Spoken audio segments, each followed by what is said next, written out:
Before we adjourn, and at the risk of prolonging what has already been a lengthy evening, I would like to make a statement of my own concerning the Armory. I did listen very carefully to all of the comments that were offered this evening, and I hope that you will permit me to offer my thoughts with the same courtesy and response, even if you disagree with some of what I have to say. And it is not my intent to address some of the personal comments that were made. I don't think there would be any constructive purpose in doing so. Instead, I do want to confront head-on the claim that the council made the wrong decision in its selection of a team to redevelop the Armory, and that the selection process was unfairly biased, because I disagree very strongly with those claims.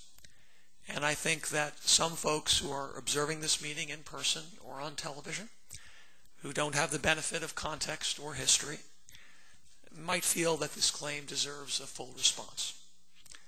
So here are the facts as I see them. And if this is a little bit too detailed, then please forgive me, but I do think the detail is required. In April, the City Council discussed in public session the terms for a request for proposals, or RFP, for the adaptive reuse of the Armory, within the context and timetable of the overall Echo Bay redevelopment. And the purpose of an RFP, by the way, is to encourage open competition so that the best ideas and the best talent can rise to the top. In May, the City Council issued that RFP, distributing it as broadly as possible and also posting it online. And by the way, no individual or organization received any advance copy of that document. The RFP put no limits on the vision that could be offered, and it outlined some of the standards that the council would employ in choosing a proposal, including the experience and capacity of the development team, the project concept and site plan, and the proposed strategy for financing improvements and operations. I'll pause so that those who do not wish to hear what I have to say have an opportunity to excuse themselves.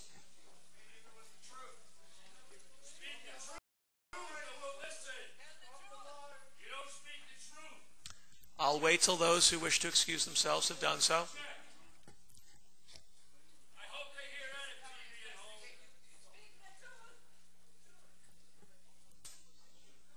Okay, I will continue. The RFP set a submission deadline of July 20th. In response to the RFP, the city received two proposals. One centered around a dining food concept. And by the way, although it's a good line to call it a fruit stand, I think many know that's not in fact what it is. It is more along the lines of a Chelsea Market or Faneuil Hall or Stone Barns. And this was submitted by a group called Good Profit. The other centered around the performing arts, and I'll call that the Memorial Center. Conceptually, the two submissions had a fair amount of overlap. The Good Profit proposal also featured art and performance space. The Memorial Center also featured a restaurant, and both did aim to set aside an area for veterans' services. In other respects, however, the two proposals were quite different.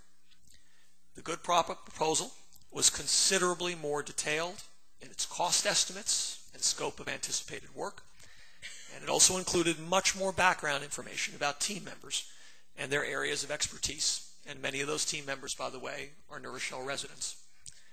The Memorial Center proposal was primarily a narrative description of goals, with only limited information on team members' credentials and quantitative estimates that later proved wide of the mark.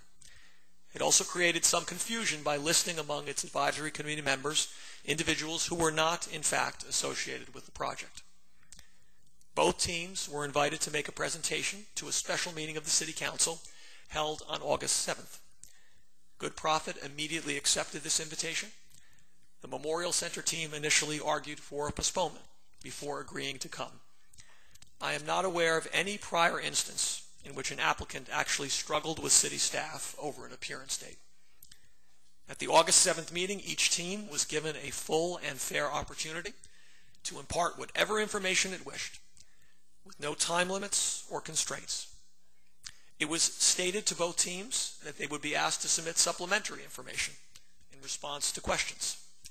It was also stated at the meeting, in the presence of both teams, that the City Council would, and I quote, have have to make some decision about the direction in which it wants to move by approximately mid-September."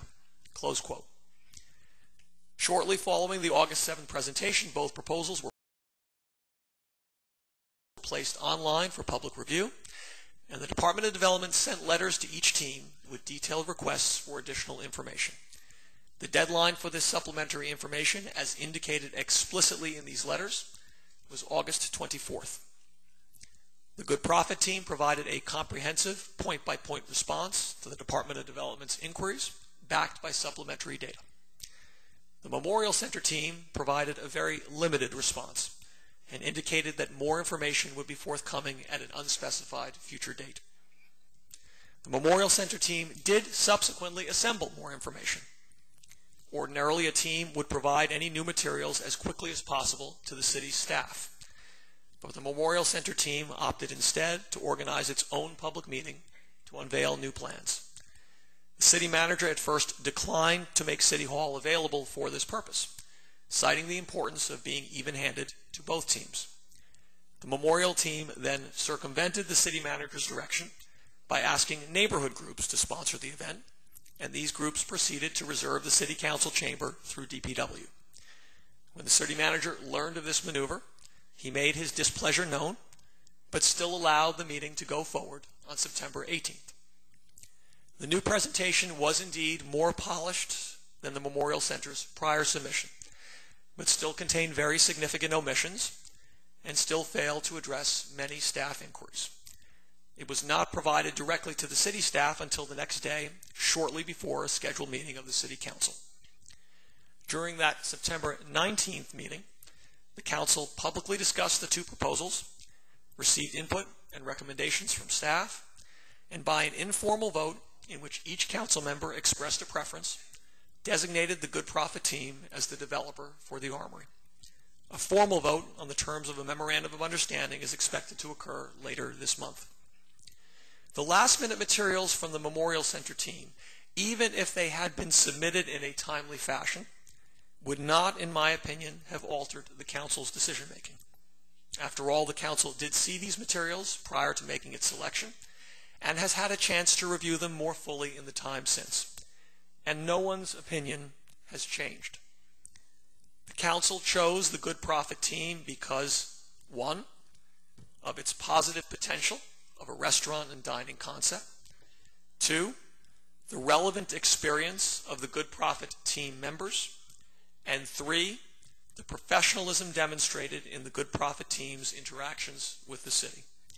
In other words, the better team and the better proposal won, based on the exact criteria established at the outset and following the exact timetable established at the outset. When you get down to it, what has been demanded by some speakers this evening is, in my opinion, not a fair process. What's been demanded is a different set of rules than apply to every other group or individual that has sought to do business in New Rochelle. A demand that the city simply overlook deficiencies in the content and manner of a presentation. A demand that the scales be tilted heavily in one direction.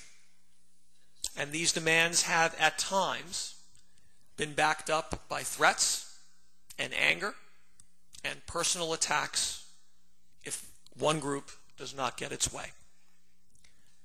I believe that the great majority of people in New Rochelle do not share in this kind of negativity and simply want to accomplish good things for our city. In fact, I saw a sign earlier right here that said, "Hear the people."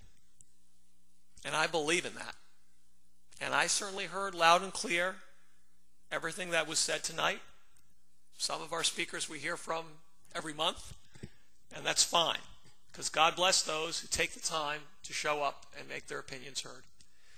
But it is our job on this dais to hear all the people, including the quiet people who don't necessarily show up at hearings. And I can assure you that the views expressed tonight in this room are not shared by a great number of people in New Rochelle who have a very different perception of how best to advance the city's interests. I believe this as well. Every major development is complex, with inevitable challenges and ups and downs. The capacity to persist through such challenges in a calm, deliberative, professional way is among the qualities that the city must require in any partner that seeks a constructive relationship. I do not doubt that many here are sincerely and passionately committed to the preservation of the Armory, and that many here are sincerely and passionately committed to honoring and supporting our veterans. And by the way, that is a value that every single person in this room, I'm sure, shares in full. The Good Prophet team proposes to apply talent and resources to the adaptive reuse of the Armory and to include a meaningful Veterans Services component in their plans. They intend to pursue many of the goals that speakers here have themselves articulated. This will be a difficult undertaking. There are no guarantees. It may prove impossible, but we are committed to a good faith effort. When passions have cooled and you have had a chance to consider the facts more fully, you may come to realize that as advocates for those goals, you have won a significant victory. It is my hope that those who have advanced these priorities with such energy will now do everything possible not to undermine this effort or root for its failure, but instead to support it and give it every possibility for success. I thank you very much for listening, and I thank all those who offered thoughts this evening. Thank you very much. And that concludes the City Council meeting. We will be back in session next Tuesday, the 16th of October.